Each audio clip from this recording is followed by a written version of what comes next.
Hello everybody and welcome to another live research session. This time we will be taking a deep dive into the fight between Abubakar Nurmagomedov and David Zawada that take place this weekend at UFC on ESPN Plus 21 from Moscow. So, if you also would like me to do a breakdown video on the main event between Calvin Kattar and Zabit Magomedsharipov and Greg Hardy versus Alexander Volkov, the main event and co-main event of UFC on ESPN Plus 21, hit the like button on this video, and if this video gets 300 likes, I will do the breakdown video tomorrow, which is Wednesday, for those main event and co-main event fights. But in this video, we will be taking a deep dive, like I say, into Zawada versus Nurmagomedov. And if you are watching this video live on Twitch, twitch.tv/Diary of a Pro Gambler, don't forget to leave me any questions you have about either of these guys in the live chat, and we will answer them as we go. So as ever with these live research videos, done a little bit of homework on both these guys before we actually start watching footage together and I give you my final verdict. So the fights that we're going to be watching for Nurmagomedov, I want to watch his last three fights. I've got this one between him and Velichkovich. I've got this one between him and Jonathan Weston. There is this fight with him against Pavel Koosh online, but it's not loading. It's on the UQ site, and you know, sometimes this UQ site works, sometimes it doesn't. At the moment, it isn't working for me, but I will keep trying. I've tried a few different browsers and stuff. It's not happening, but I will keep trying throughout the video, and if we can watch this Koosh fight, I will. Otherwise, it'll just be these two, which I know for a fact we do have without any problems. So, to give you basically an idea of what Zawada brings to the table, I have watched his last two fights in the UFC against Jingliang Li and Danny Roberts, both from last year. So he last fought about a year ago from now, so I'm sure he has improved a little bit since then. So what you can expect from Zawada: average striking, average cardio. I'm not going to say he does have bad cardio. He tends to slow down and get a little bit sloppier as the fight progresses, though. Not one of these guys that will particularly blow you back in any area. He's not going to blow your hair back. He's one of these guys that's okay at everything, not good or great at anything in particular. Reasonably tough. His biggest weakness, though, is his takedown defense, because this guy's takedown defense is very, very poor. And obviously, I don't know anything about Abubakar Nurmagomedov. I've never seen him fight before, but he is the brother of Khabib Nurmagomedov. So obviously, with David Zawada having bad takedown defense and a pretty low level ground game, with Nurmagomedov being Khabib's brother, I mean, here he is in mount. I'm guessing he's a decent grappler as well, and hopefully we're going to find out when we watch some of his recent fights. But also worth noting that he does have a submission loss to Pavel Koosh on his record here, so would be pretty cool if we could watch this fight. So I'm hoping it loads, but yeah, it looks like we're having all kinds of problems here. We will refresh and try again. Would be really good to watch that fight. But if you are watching this after the fact on YouTube, you know somewhere else where I can find this online, please leave a comment on YouTube below and I will go and check it out. But it's not working on YouTube at the moment. This ad loads and then it just doesn't want to get going. Oh, okay. Kex has just sent me a link. Nice one, Kex, mate. Let's see if we got it here. Boom! Kex has come through in a big way. Nice one, Kex. Absolute legend on Twitch. So we can get rid of this. That's awesome, dude. So now we've got 3 fights to watch of Nurmagomedov. Very, very cool. And also, what I just wanted to say before we jump into watching the footage is Nurmagomedov is a big favourite. So David Zawada is around about 3.30, which is plus 230 for an implied probability of 30%. So to get any value here on betting Zawada, you'd have to give him a better than 30% chance of winning, which could be quite difficult because, like I say, he has no takedown defense.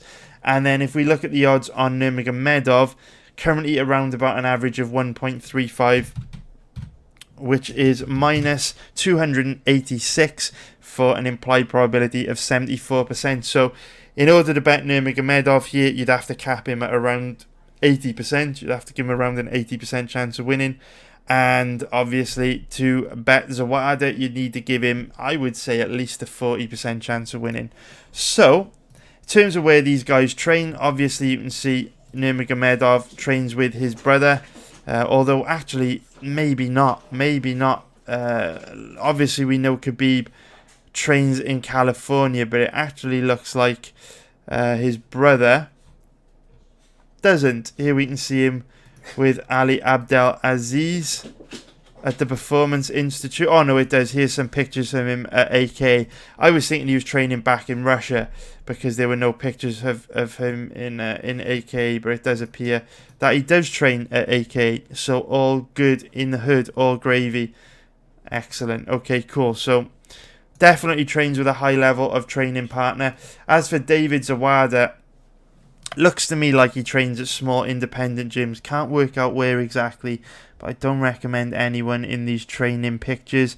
There is a picture of him from a while back with Melvin Manhoef, wishing Manhoef good luck for his upcoming fight, but maybe that was just because Manhoef possibly went to his gym and did a seminar or something. Here we can see him with John Jones. Well, I'm not sure if that's at Jackson's, if he spent a little bit of time at Jackson's or not, but Anyway, let's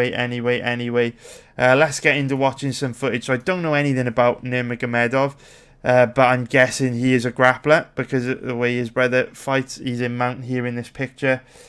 Shawnee B, I've already done that fight, mate. I've already done the fight between Danny Roberts and Ani Madeev. That'll be on YouTube soon.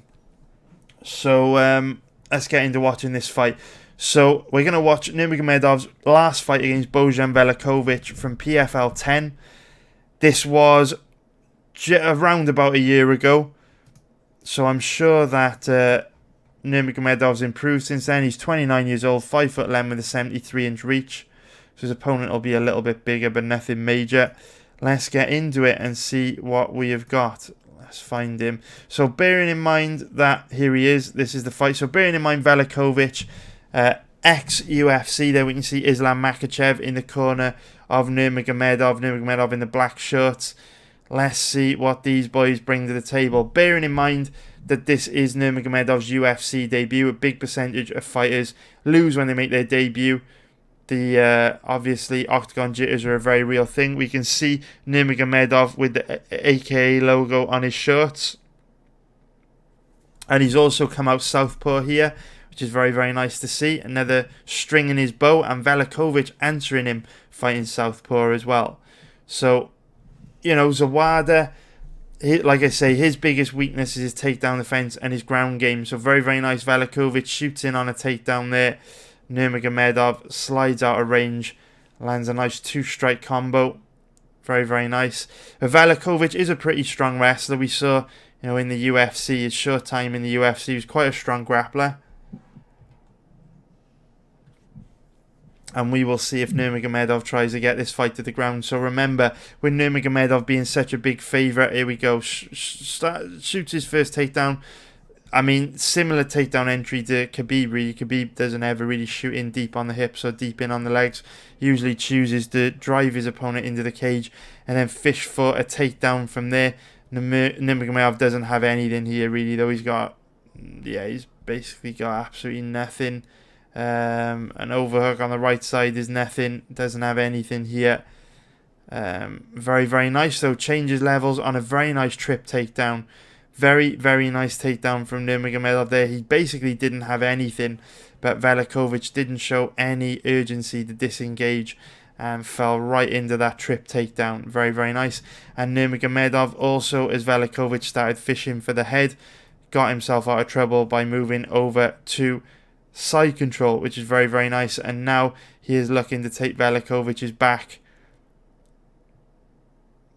Very nice. Obviously not a very heavy top game there, with Velichkovich just being able to stand right back up, but he does maintain control of Velichkovich's body here on the body lock. He doesn't have the body lock anymore. Velichkovich done a great job of breaking the grip. Here we see a little bit of Nurmagomedov's chain wrestling on show. Not great though. I mean, Velichkovich has done a great job of breaking his grip initially on the body lock, and he's got the left underhook in play there, which has enabled him to disengage back in the center of the cage.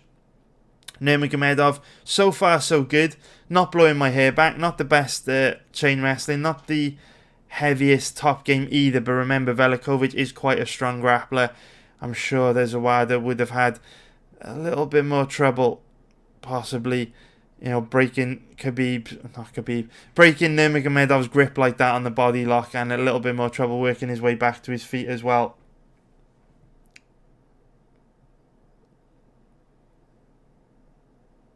Decent footwork here from Khabib, sliding in and out of Velichkovich's range. Very, very nice. Decent striking, to be fair. Very nice body kick. Decent jab. Again, Velichkovich showing that left hand out there. Nurmagomedov doing a good job of slipping it. Velichkovich hasn't really been able to land anything. Again, does a good job of evading the head kick. Very good striking defense from Nurmagomedov. Here we can see Makhachev in his corner. Very, very nice double leg takedown entry there. Velichkovich stuffed the initial takedown, and Nurmagomedov did a really good job changing levels, completing the takedown on a body lock. Straight into Velichkovich's guard. Now he's stepped over into half guard.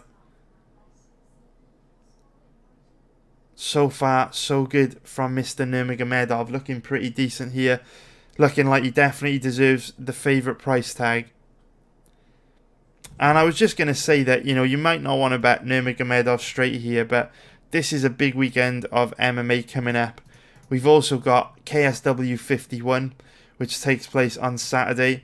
All natural Pudzianowski there. And we've also got Bellator 233, which takes place this Friday night.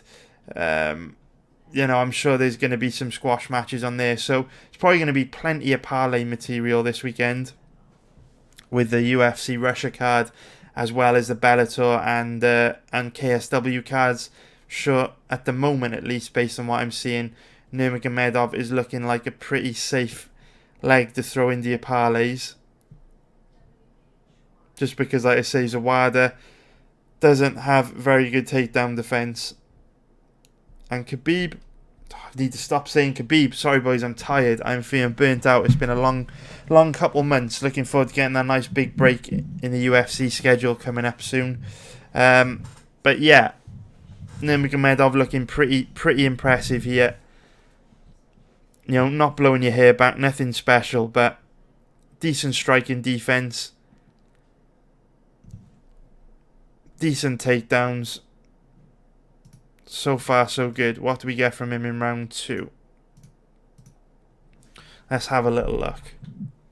And don't forget, boys, if there's anything you want to ask me, drop it in the live chat on Twitch and we'll go through it before the end of the video. So Nurmagomedov, a really good striking defense. He slipped almost all of Velichkovich's punches. So here we see a little bit of his own takedown defense on display. Not great, but did do a great job of immediately popping back to his feet, which was very nice. It's almost like he gave Velichkovich that takedown because he was so confident in his ability to scramble back to his feet. So good stuff there. Again, doesn't really have anything here.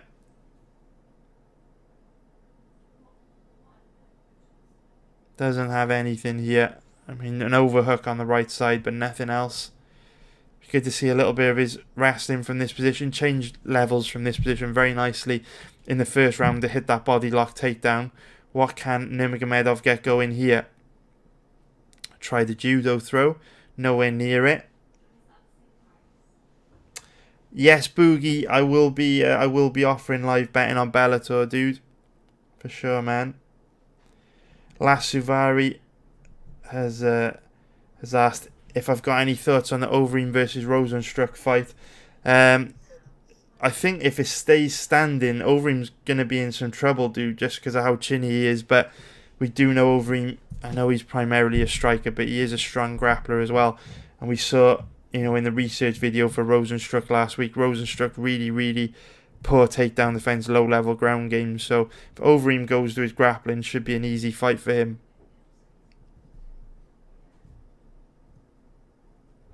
So a little bit concerning here. For whatever reason, Nurmagomedov is allowing Velichkovich to control him here with a body lock. And Velichkovich has made the mistake of just getting up too high on his back, and he's going to end up on the bottom here. Oh, what is going on? What is going on? Nurmagomedov had a couple of opportunities to, end up in top position there and shake Velichkovich off when Velichkovich got too high up on his back. He eventually took it on like the third opportunity, and he's trying to take Velichkovich's back here, but he might have made the same mistake. I mean, his hooks are deeper, but he is very, very high up on Velichkovich's back. Not in as bad of a position. It's getting worse. I was going to say not in as bad of a position as Velichkovich, and because of that, Velichkovich unable to shake him off. And Nurmagomedov is able to maintain control of the back here, partly because of the nice deep hooks that he was able to secure. But no hooks anymore, and Velichkovich back up to his feet. So Nurmagomedov getting the better of that grappling exchange, but it might have said more about the things that Velichkovich did wrong as opposed to what Nurmagomedov did right, and they're far better takedown defense from Nurmagomedov there. Velichkovich shoots a deep double leg takedown, but looks like both guys are starting to get tired here. Velichkovich forced to retreat basically midway through the takedown attempt, just went belly down. Decent takedown defense from Nurmagomedov, but both guys definitely flagging here. I mean, we're only in about a minute and a half to go in round 2. Both guys visibly getting tired. Nurmagomedov looking pretty damn underwhelming here. And of course, there is no doubt that he is a reasonably strong grappler. There is no doubt that David Zawada's got bad takedown defense and a bad ground game. But, in his UFC debut, do you really want to be betting on a fighter that carries an implied probability of 75% that is looking this tired just 8 or 9 minutes into the fight? I mean, I know Velichkovich is a strong grappler, but not that bloody strong. Look how easily he gets the takedown here. Nurmagomedov definitely... I mean, this makes absolutely no sense to me. This is the second time we've seen Nurmagomedov do this. He did it earlier in the round where he gave up a really easy takedown just to pop back up to his feet immediately. And I mean, on this occasion, instead of popping back up to his feet, look at Cody Donovan in the corner of Bojan Velichkovich. Bojan Velichkovich falls right into the trap. Look at Cody Donovan here, how frustrated he is when he gets reversed. He's like, for fuck's sake, dude, really? Should not be getting reversed from that position. But Nurmagomedov, it's almost like Nurmagomedov gives up easy takedowns so that he can just scramble back to his feet immediately or try and get a reversal, which makes absolutely no sense to me, but it's worked for him twice in this fight. 30 seconds left to go in this fight. Remember, it's a 2-round fight in PFL. I'm looking forward to seeing how Nurmagomedov looks in the other fights we're going to see from him, because so far, decent. He's alright, but at the same time, pretty average. Not the kind of guy you'd want to be betting that carried an implied probability of 85%. Not 85%, sorry, 75%. So that is that. That is the first fight that we are going to watch, boys. The second fight that we are going to watch is Nurmagomedov against Jonathan Weston from PFL 6. I believe this is it. I couldn't tell you though, really. Actually, I have no idea. Let's just hope this is the one. So I'm guessing this is the Weston fight.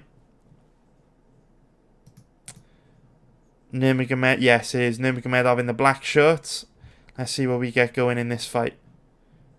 Oh, okay, so this is a 3-round fight. That's pretty cool. So we get to see a bit more of Nurmagomedov here.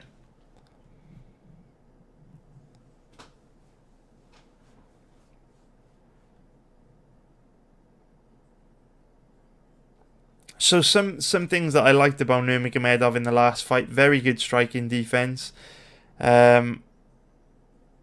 Crafty takedowns. I wouldn't say he's a particularly strong offensive wrestler, but crafty. Level changes are nice. Quite quick with his level changes. I mean, you don't see him coming. They're quite sneaky. Kind of lures you into a false sense of security, then changes levels, hits that body lock. There you kind of see it there, looking quite flat-footed, looking quite slow standing, and then quickly changes levels. Things that I didn't like about Nurmagomedov: takedown defense quite poor, although he did do a good job of standing back up immediately after being taken down. Cardio didn't look great. His output did fall off a cliff in round 2.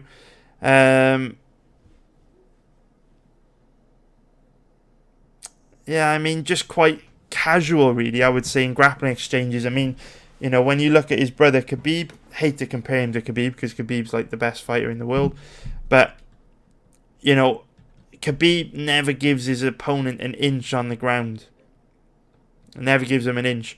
Whereas you see with his brother here, giving his opponents opportunities to improve their position, to reverse position. Here you can actually see Khabib in his corner with Tukagov. So Nurmagomedov definitely has got some friends in high places.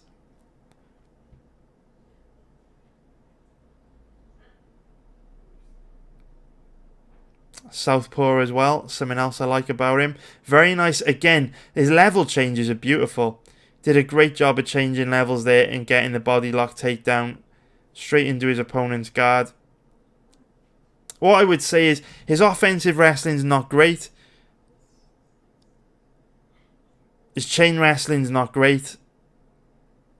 But he's very sneaky. He's like deceptively quick. Like, he hits takedowns out of nowhere, no telegraph, just very quick, gets in there.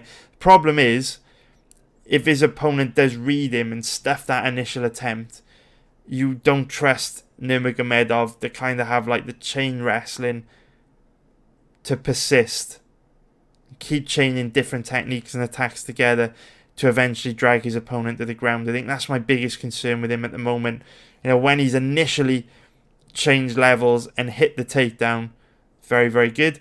When his opponent has shut that initial takedown attempt down, he's looked quite average.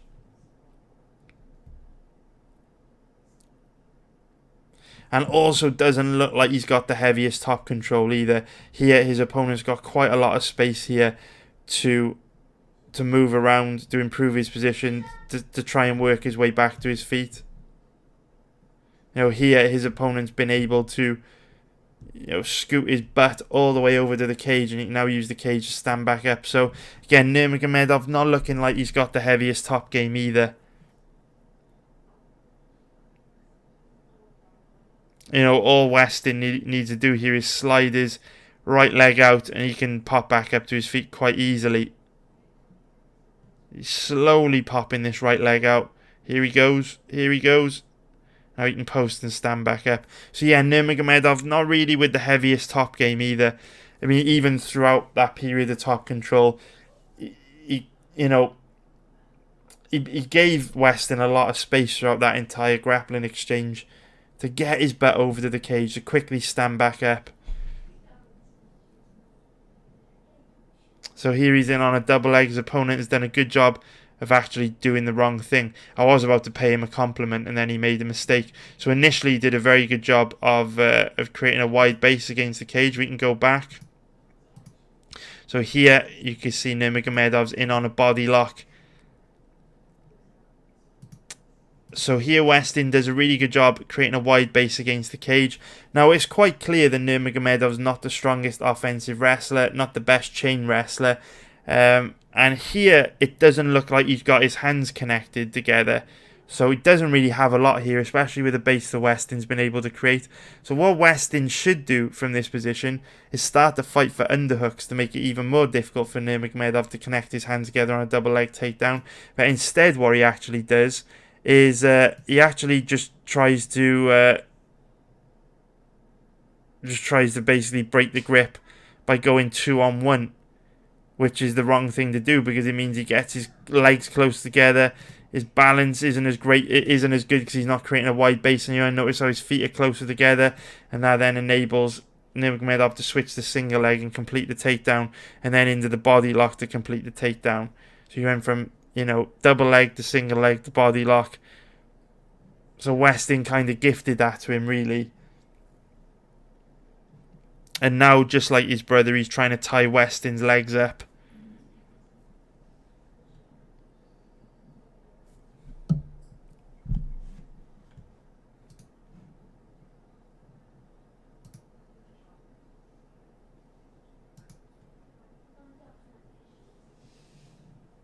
I mean, the thing that's concerning is look at how much space his opponent's got here.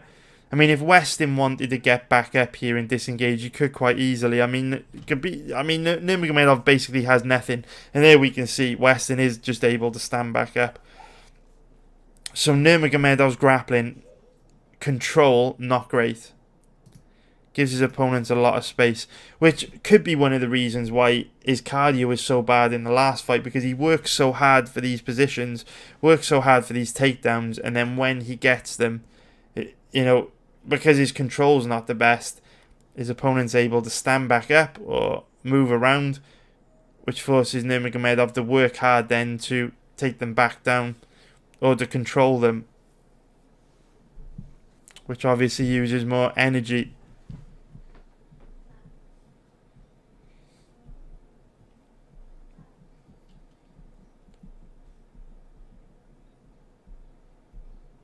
So a very nice deep double leg takedown here from Nurmagomedov. But again, just like the last fight, this says more about what Weston did wrong than what Nurmagomedov did right. So here we can see, we'll go frame by frame on this one actually, as Nurmagomedov changes levels. So he sets it up with an overhand. Is it an overhand right? No, probably an overhand left because he's a southpaw. So he sets it up here with an overhand left, changes levels on the double leg. So here we've got Weston thinking about defending the overhand left. Nurmagomedov uses that to change levels and shoot a takedown. But here, Weston, I mean, where we can see Nurmagomedov's body is at 90 degrees to Weston. Weston's in such a strong position to stuff this takedown. All he's got to do is lean forward and clear his legs. And Nurmagomedov doesn't have the offensive wrestling to drive through and complete this takedown. But instead what he does, instead of trying to clear his legs, he chooses to grab a hold of Nurmagomedov's head and pull guard on a guillotine instead. So Nurmagomedov doesn't actually complete this takedown. It's just Weston jumping to his back. So again, it says more about what Weston did wrong than what Nurmagomedov did right. Mr. Godfather has said, Mr. Godfather's basically asked, was Zawada's offensive wrestling like? I mean, it's okay, man. It's okay, but it's super sloppy. I would definitely give Nurmagomedov the advantage when it comes to grappling. Randy Baby is asking if we watched Nurmagomedov's fight against Matthew Frinkov. Yeah, Frinku. No, mate. To be honest, I don't want to watch that fight because it's from so long ago, man. He's fought 1, 2, 3, 4, 5 times since then. That was back in 2016. That's over 3 years ago. So don't really want to watch the Frinku fight, if I'm honest, dude. Shlu22 saying that you think Nurmagomedov would have better wrestling growing up in the mountains wrestling. I mean, maybe he doesn't have bad cardio. Maybe that Velichkovich fight was just an off night for him. I mean, we're going to find out here because this fight goes 3 rounds. So we're going to get a much better idea of his cardio in this one. Maybe it holds up. Definitely not blowing my hair back so far, though. I mean, look at the amount of space Weston's got here. Do you know what I mean? Weston had so much space to just kick off Nurmagomedov and stand back up there. Chose not to take it. Chose to start rolling fucking omoplatas instead.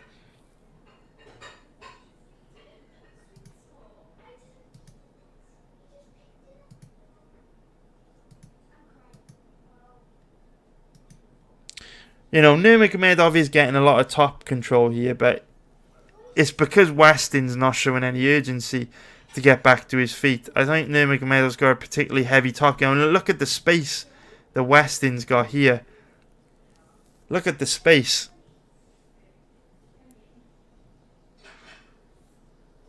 I honestly, man, you know, a guy training with like Makhachev, Tukagov, Khabib every day. I mean, look how much space he's got here. He can just stand back up. Use the cage to stand back up. On this occasion, Nurmagomedov, you know, kept a hold of the body lock and dragged him away from the cage. But it's because Weston's not showing any urgency. Someone that had a little bit more urgency, a little bit more athleticism, a little bit more explosiveness, they'd just be able to repeatedly stand back up. Nurmagomedov doesn't really have a lot in these positions.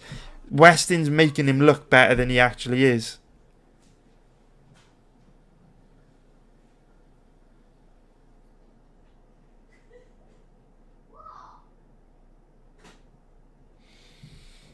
Bit disappointed, to be honest.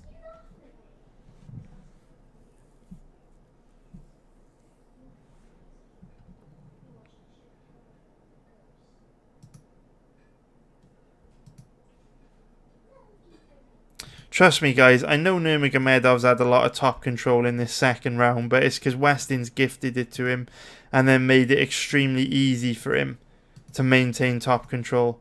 Weston hasn't showed any urgency to work his way back to his feet, and trust me, he had a lot of space at certain points in that round to do so. But at least now, into the third round, we'll get to see a little bit more Nurmagomedov's cardio here.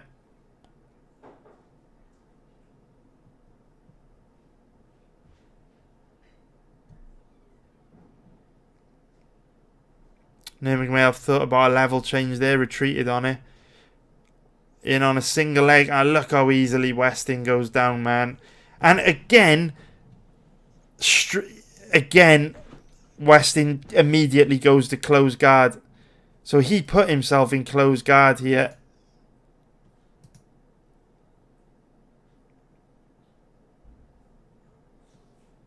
You know, instead of going to close guard in that position, there was so much space. Could have tried to kick off Nurmagomedov and work his way back to his feet before Nurmagomedov had a chance to establish a dominant position that like he's gone now.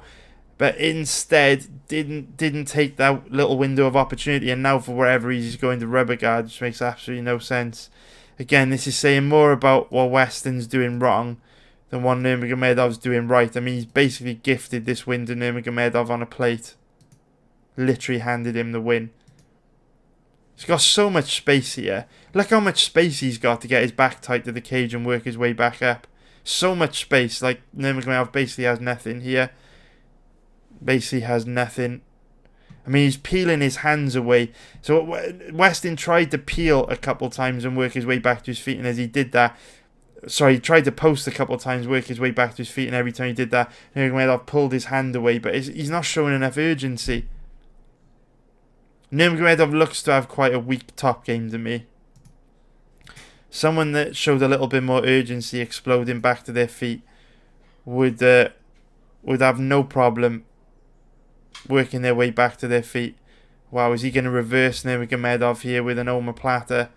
Or Kimura, sorry. Feeling very, very tired, boys. Feeling very, very tired and run down. But reverse Nurmagomedov with a Kimura there to get this fight back to the feet. 50 seconds left to go in the round. Weston finally steps a takedown. Look what he did, boys. Exactly like what we said he should have done in round 2. Instead of pulling guard on a guillotine, just clear his legs. That's all he had to do. Just clear your legs, sprawl out of it. If he would have done that at the early stage of round 2, probably wouldn't have spent the whole of the second round on his back. But instead, he obviously pulled guard on that guillotine attempt. So Nurmagomedov definitely pretty underwhelming in these last 2 fights. Certainly not looking like a fighter that should be such a big favourite. But at the same time,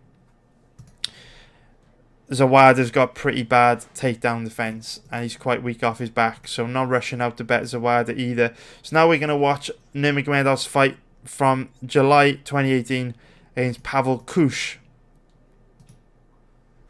This time, Nurmagomedov in the blue shorts, almost like he borrowed shorts off Weston. They're wearing the same shorts here.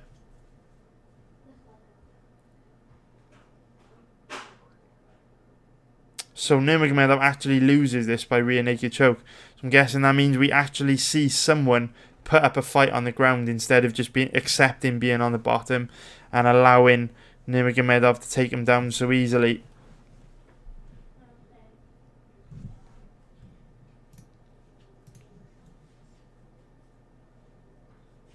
Decent striking defense from Nurmagomedov, though. In the 2 fights we've watched from him, I haven't really seen his opponent, either of them, have any success landing anything.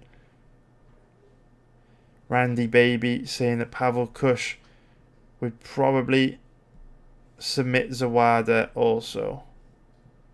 And Schlo 22 saying that Nurmagomedov was a minus 1,450 favourite for this fight, which would be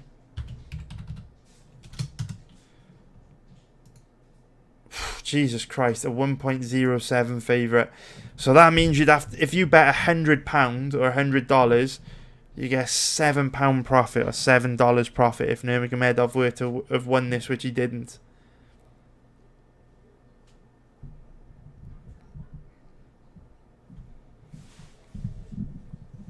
And remember, boys, if you do want me to drop a breakdown video for the main event and the co-main event of this event, Calvin Kattar against Zabit Magomedsharipov, and also Greg Hardy against Alexander Volkov, hit the like button on this video. If this video gets 300 likes, I will drop that breakdown video in the old format, or the regular format, the one we did for the Gaslam versus Till video last week. I will drop that, no problem, on Wednesday. So hit the like button, boys, if you are watching this. Bet the Hitman Shart. Yeah, Khabib is older, I think. Abubakar is 29.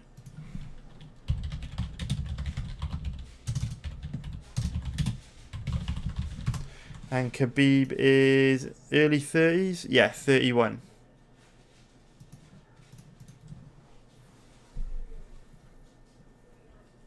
So I was hoping Nurmagomedov would be parlay fodder, because there's bound to be some big favourites this week on KSW 51, Bellator 233. It might be the odd favourite on this Russia card that we could have potentially parlayed with Nurmagomedov, but he is not looking like the kind of fighter that should be capped at 80% against anyone, which means it's going to be very difficult to bet him here. Again, it's one of those really shitty fights for betting, right? Because, you know, Nurmagomedov, he's got decent grappling technique. It's not terrible, doesn't blow your hair back, but he's got some level of grappling technique. Zawada, bad takedown defense, weak off his back. So you don't want to bet Zawada against a grappler like Nurmagomedov, but at the same time, you know, Zawada's game hits hard. He's got that warrior spirit. I just don't think there's any strong positions on this fight, you know. As boring as that is, at the end of the day, the footage will tell you what to do. The footage doesn't lie. And as far as I'm seeing, not really any betting opportunities on this fight. And I am struggling to find bets on this card. I haven't found any yet. I'm coming up to being about halfway through my research for this card. I haven't found anything yet, but of course I will keep digging. So Kex has said looking forward to a breakdown on the Robertson versus Kopylov fight. Kopylov looks pretty decent. We will. I tell you what, we'll do a live research video for that one tomorrow, Kex. Kex, man, you've hooked me up a few times in the past with that fight footage, man. So I'll repay you, dude. Let me do that Robertson Kopylov breakdown tomorrow, and we'll get to that. We will get to it. Shlu22 saying KSI versus Logan Paul breakdown might get you a ton of views. You know what, boys? I was just going to focus on UFC this week, but if you do want me to do a KSI versus Logan Paul video, leave a comment on YouTube so I can see like how many of you would want that. Let me know, boys, if you want a KSI versus Logan Paul breakdown, and I might do it. We will see. We will see. Let me know how many of you want it, or if you just prefer me to focus on UFC this week. But this UFC card looks like a bit of a twat for betting. Of course, we did alright last weekend. We did alright. We had 3 bets. We had a bet on Jorge Masvidal. We hit a big underdog winner on Darren Till. And of course, we did take a loss on Brad Tavares, which was very disappointing, but was always going to be a gamble. I mean, we didn't know a lot about Shabazian. That's why we bet Brad Tavares as an underdog. Shabazian looked absolutely amazing, but obviously took a decent profit last week. Darren Till, Jorge Masvidal coming through for us in a big way, but not seeing anything that I like yet on this card. Like I say, there have been a lot of names that have jumped out at me. Imadeyev jumped out at me, obviously, after researching that fight. I wouldn't bet him. Nurmagomedov jumped out at me, wouldn't bet him. Popov was the first name that jumped out at me after researching it, wouldn't bet him. So, not liking a lot at the moment, which is a bit of a shame. Any other names jump out at me, ones I haven't researched yet? Not really. Bit disappointing. Never thought I would say these words ever. I never thought these words would come out of my mouth. But Ed Herman might be a decent bet this weekend because Kadis Ibragimov is absolutely terrible. But I need to research that fight. Haven't researched it yet. I will get to it soon. I just want to see how Nurmagomedov loses. I think we're going to learn a great deal more about him, that we haven't already seen in those last 2 fights. Shoots a nice deep double leg there, gets stuffed, goes with the body lock, gets stuffed.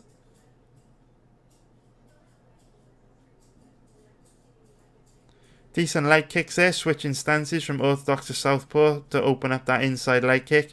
So Nurmagomedov, his striking actually looks better than his grappling. We've seen decent striking defense for him, decent leg kicks. Not the best boxer, but not terrible either. I mean, his boxing just mainly to set up his takedown entries. It is a little bit predictable though. He throws that left hook and then ducks under and changes out. Oh, he got knocked down. His opponent just take his back and submit him. Loses by rear naked choke, so I'm guessing how this goes down. Very nice. His opponent gets a nice hook in on the left side. Needs one more though. It's a deep hook on the left side. Oh, he's gone under the chin without 2 hooks in.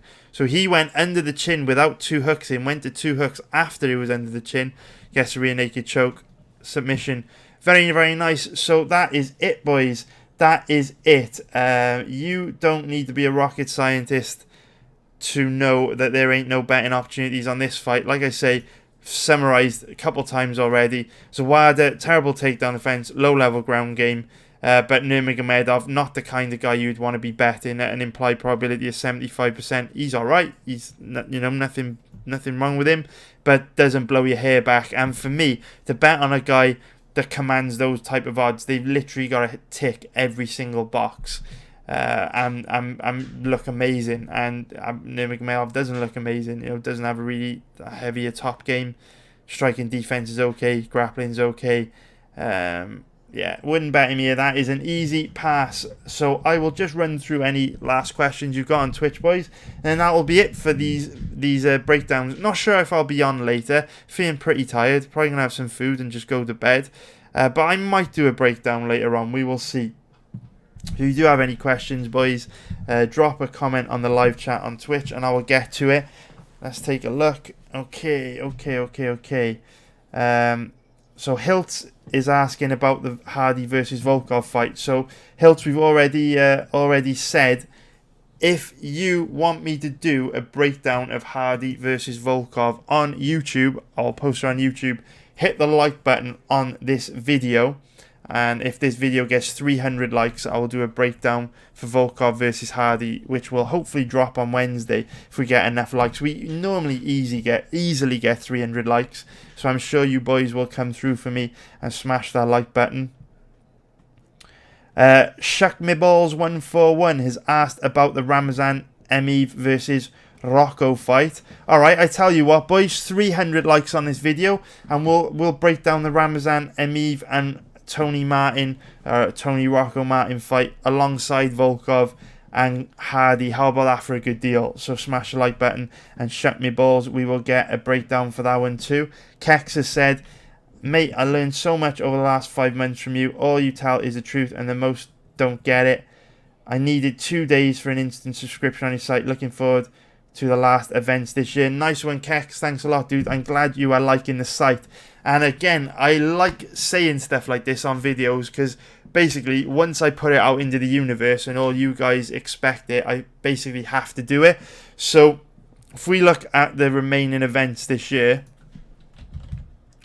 wikipedia.org UFC events. We have a look at the events coming up, right, boys? We've only got 5 events left this year, and after November 16th, we've got 3 weeks before the next UFC between Overeem and Rosenstruck. So what I am going to do, boys, basically, and boys and girls, 2% of the 2% of people watching are female. Shout out to you. Hello, mum.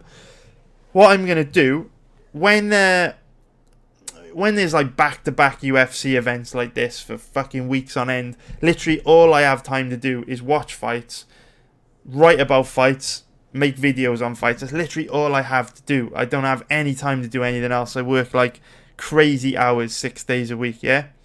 Just watching fights.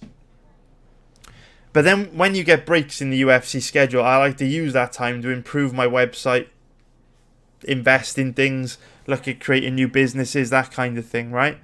So what I am going to do in this next break, which is coming up, I've got 3 tasks on my list and I want to get them all done. First task, I want to replace the current platform we use for my live betting tips for my elite members and replace it with a better platform.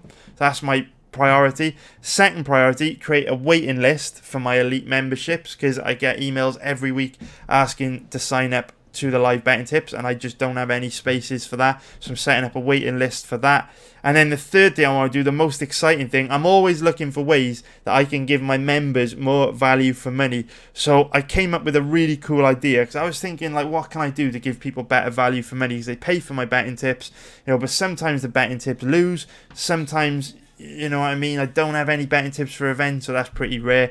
But yeah, I want to make sure that even if we make a loss in a month, I want to make sure people are getting value for money. So what I thought would be really cool is, in this 3-week break, I'm going to build a members area of the website. So we have like a link for members area here. You go into the members area and there's basically going to be a page where it's going to be like a Reddit type system where you can leave comments and suggest topics for videos. So these will not be videos that will go on YouTube, and these will not be like breakdown videos. This will not be like, oh, who do you think would win if Conor McGregor fought a giraffe? They're not those kind of videos. They're all going to be videos about like bankroll management, compound interest, the best betting sites to use, like techniques for different types of betting, like recommended books, like those kind of videos, all the theory based stuff. So we're gonna have that in the members area, and what members will be able to do is they will be able to leave a comment on a page with a suggestion for a topic for a video. So someone might ask me to explain how I use compound interest to grow my bankroll. I hate calling it a bankroll, but how I use compound interest to grow the money in my betting accounts.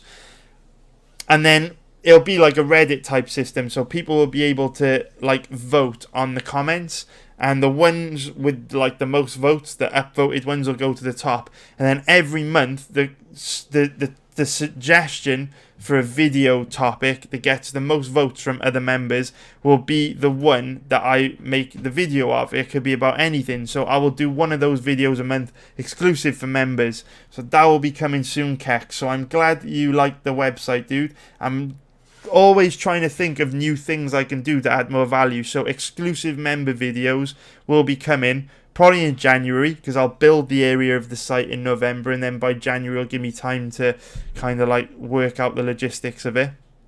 So yeah, that is coming soon. And if you are a member of my website, please, if you do have any ideas on how I can add more value to your membership, please let me know. Email, I don't always respond to emails because my life is mental at the moment. Email, YouTube comments, I read every comment, Twitter, DMs. The chat room is the best way to get hold of me. Anything you think I can do to add more value to your memberships, boys, let me know and I will do my best to make it happen.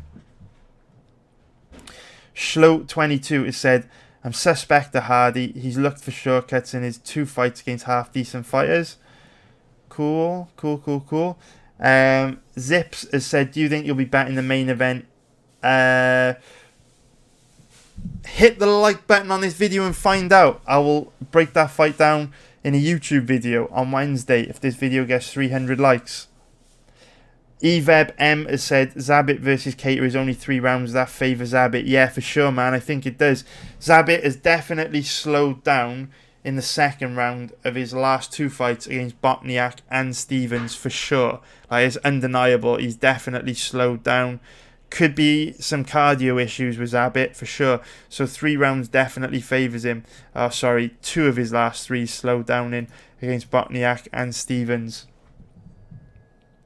Schlo22 has said, also, I beg you, put me first on the waiting list.